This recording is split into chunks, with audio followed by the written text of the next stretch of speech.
Here's how to redeem Roblox codes on mobile. Now, if you're on an iPhone or an Android and you open up Roblox app, we can always redeem codes in here. Unfortunately, if you tap on Robux here, you won't be able to redeem them in the normal section where you buy Robux. However, you can easily do that in the settings by getting to the help and safety section. So let's tap on more at the bottom right and scroll down to help and safety. And now from here, help. Now within the Help Center, we'll be able to access the exact website where we can redeem all of those Roblox codes, the promo codes, etc. On here, we're gonna hit the search for articles and we'll just search for redeem and type in search. Now you're gonna go to that first one. It says how to redeem and spend your gift cards.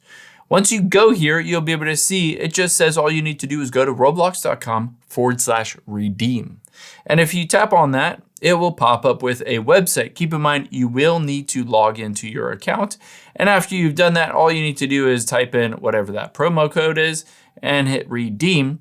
And then it will go through the process of redeeming it if it's a valid promo code. In this case, it wasn't valid.